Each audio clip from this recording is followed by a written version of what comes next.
Mendel का जन्म 1822 में ऑस्ट्रिया के ब्रन में मोराविया में हुआ। इनकी मृत्यु 1884 में हुई।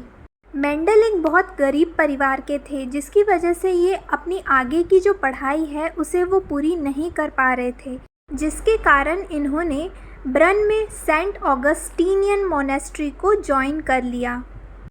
मेंडल ने 1851 में यूनिवर्सिटी ऑफ वीना में एडमिशन लेके अपना हायर एजुकेशन फिज़िक्स, मैथमेटिक्स और फिलॉसफी से कंप्लीट किया। अपनी स्टडीज़ कंप्लीट करके मेंडल 1854 में ब्रन वापस आए और वहाँ पे उन्हें as a science teacher appoint कर दिया गया। इसके साथ ही साथ वो अपने पास के चर्च में भी एज अ प्रिस्ट काम करते थे। 1857 में मेंडल ने जो कमर्शियल लेवल पे सीड को ग्रो करते थे, उनसे उन्होंने पी का जो सीड होता है, जो मटर का बीज होता है, उसे इकट्ठा करना चालू कर दिया था अपने कुछ एक्सपेरिमेंट्स के लिए। मेंडल अपने सारे एक्सपेरिमेंट्स चर्च के पास उनके घर के किचन गार्डन में ही करते थे। मेंडल के 7 साल के जो एक्सपेरिमेंट से इन्हें जो भी रिज़ल्ट मिला या जो भी इनकी फाइंडिंग्स थी, खोज थी, इसे इन्होंने ब्रन के नेचुरल हिस्ट्री सोसाइटी के सामने 1865 में 8 फैब एंड 8 मार्च में प्रस्तुत किया था।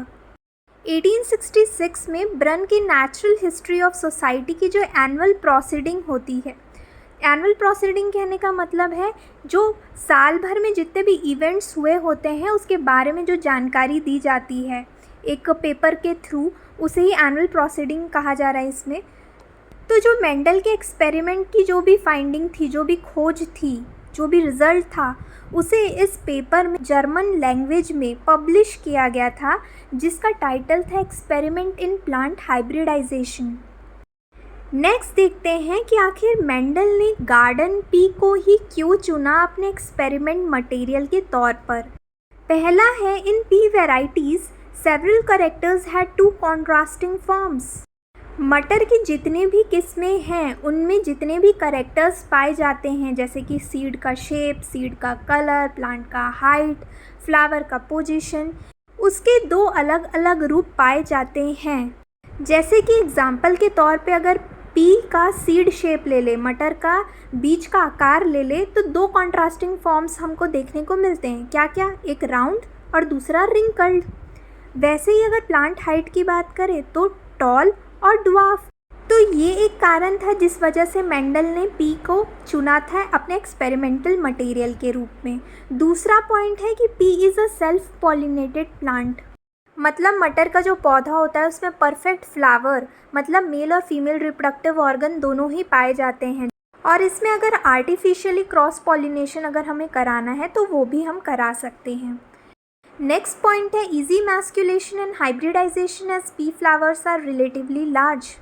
मटर का जो फूल होता है वो बहुत बड़े होते हैं, जिस वजह से हम इमैस्कुलेशन और हाइब्रिडाइजेशन की प्रक्रिया ईजिली कर पाते हैं। नेक्स्ट है every year 1 generation of P can be grown. P plant की जो लाइफ साइकिल होती है वो बहुत छोटी होती है, जिस वजह से हर साल हम एक नया जनरेशन को ग्रो कर सकते हैं। हमें सालों तक इसका वेट नहीं करना पड़ेगा। नेक्स्ट पॉइंट है no problem in germination as pea seeds are large and also occupies only a small space. मटर के बीज बहुत बड़े होते हैं, इसलिए इसमें जर्मिनेशन की कोई भी प्रॉब्लम नहीं आती है, इजली जर्मिनेट हो जाते हैं और इन्हें ग्रो करने के लिए स्पेस भी कम लगता है, मतलब ये इजीली कम स्पेस में भी ग्रो हो जाते हैं। इन सब रीजंस के कारण मेंडल ने गार्डन पी को एज ए एक्सपेरिमेंटल मटेरियल चुना था। मेंडल ने जो 7 पेयर्स ऑफ कॉन्ट्रास्टिंग कैरेक्टर्स जो पी में स्टडी किए थे वो कौन कौन से थे उसे देखते हैं। पहला था सीड शेप, जिसके 2 कॉन्ट्रास्टिंग फॉर्म्स, मतलब कि 2 अलग अलग रूप, राउंड एंड रिंकल्ड। दूसरा कॉन्ट्रास्टिंग कैरेक्टर जिसके बारे में मेंडल ने स्टडी किया था वो था सीड कलर, जिसके 2 contrasting form yellow and green seed colour हैं। तीसरा कॉन्ट्रास्टिंग कैरेक्टर था फ्लावर का कलर, जिसके 2 कॉन्ट्रास्टिंग फॉर्म पर्पल और रेड फ्लावर कलर और दूसरा है वाइट फ्लावर कलर है। चौथा कॉन्ट्रास्टिंग कैरेक्टर था पॉड का शेप, जिसके 2 कॉन्ट्रास्टिंग फॉर्म इन्फ्लेटेड और कॉन्स्ट्रिक्टेड हैं। पांचवा कॉन्ट्रास्टिंग कैरेक्टर था पॉड कलर, जिसके दो कॉन्ट्रास्टिंग फॉर्म ग्रीन और येलो पॉड कलर हैं। सिक्स्थ कॉन्ट्रास्टिंग कैरेक्टर फ्लावर का पोजीशन था, जिसके दो कॉन्ट्रास्टिंग फॉर्म्स एक्सल और टर्मिनल हैं। सेवेंथ कॉन्ट्रास्टिंग कैरेक्टर स्टेम का लेंथ, जिसके दो कॉन्ट्रास्टिंग फॉर्म, दो अलग अलग रूप हैं, टॉल एंड ड्वार्फ। तो ये 7 पेयर्स ऑफ कॉन्ट्रास्टिंग कैरेक्टर्स के बारे में स्टडी किया था मेंडल ने पी प्लांट में, जो कि 4 क्रोमोसोम नंबर में प्रेजेंट थे, जो कि है 1, 4, 5, 7। क्रोमोसोम नंबर 1 में प्रेजेंट था सीड का कलर एंड फ्लावर कलर वाला कॉन्ट्रास्टिंग कैरेक्टर। वहीं क्रोमोसोम नंबर 4 में प्रेजेंट था pod shape, flower position, stem length वाला कॉन्ट्रास्टिंग कैरेक्टर। वहीं पॉड का कलर वाला कॉन्ट्रास्टिंग कैरेक्टर क्रोमोसोम नंबर 5 में प्रेजेंट था, और वहीं सीड शेप वाला कॉन्ट्रास्टिंग कैरेक्टर क्रोमोसोम नंबर 7 में प्रेजेंट था। Reasons for neglect of Mendel findings for a longer time. Mendel ने जो एक्सपेरिमेंट किए थे उसमें उन्होंने जो भी पाया था, जो भी रिजल्ट्स उनको मिला था, जो भी फाइंडिंग्स थी, खोज थी, उसे बहुत लंबे समय तक इग्नोर किया गया, नेग्लेक्ट किया गया। उसका क्या रीज़न था, क्यों इसे इग्नोर किया गया था? फर्स्ट रीज़न था Mendel used mathematics to explain a biological phenomena which was not appreciated by the biologist at that time। Mendel ने जो भी एक्सपेरिमेंट किए थे उसे उन्होंने मैथमेटिक्स के जरिए एक्सप्लेन करने की कोशिश की थी, जो कि उस समय के बायोलॉजिस्ट को बहुत कठिन लगता था समझने के लिए। दूसरा रीज़न था Mendel studied contrasting pairs of characters exhibiting discontinuous variation, but many of his companions look upon discontinuous variation unimportant in evolution। अभी हमने देखा था कि मेंडल ने जब पी पे एक्सपेरिमेंट कर रहे थे, वो मटर के पौधे में एक्सपेरिमेंट कर रहे थे, तो उन्होंने 7 पेयर्स ऑफ कॉन्ट्रास्टिंग कैरेक्टर्स के बारे में पढ़ा था। ये जो मटर के पौधे में कॉन्ट्रास्टिंग कैरेक्टर्स जो हैं वो डिसकंटिन्यूअस वेरिएशन शो करते हैं, मतलब कि सीमित बदलाव ही हमें देखने को मिलता है। फॉर एग्ज़ाम्पल अगर हम इसे उदाहरण से समझें तो ह्यूमन का ब्लड ग्रुप, अब ह्यूमन का जो ब्लड ग्रुप होता है ABO सिस्टम से हम इसे समझते हैं, जैसे कि अब इसमें या तो A ब्लड ग्रुप होगा, या तो B ब्लड ग्रुप होगा, या तो AB ब्लड ग्रुप होगा, या तो O ब्लड ग्रुप होगा। इन्हीं चारों में से कोई भी होगा, इसके बीच में कुछ भी नहीं होगा। वहीं अगर कंटिन्यूअस वेरिएशन को उदाहरण से समझे तो जैसे कि प्लांट का हाइट, एक ड्वार्फ है, दूसरा टॉल है, तो इनके बीच में बहुत टाइप के हाइट के प्लांट हमको मिल सकते हैं।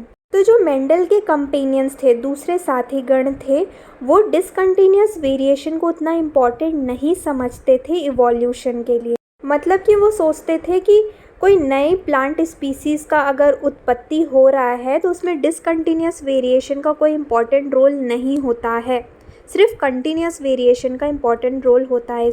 इस वजह से मेंडल के रिजल्ट्स को इग्नोर कर दिया जाता था, क्योंकि ये एग्जिबिट करते थे discontinuous variation. Next reason is Mendel studies appear to establish constancy of characters of the species generation after generation, which is contrary to the theory of evolution.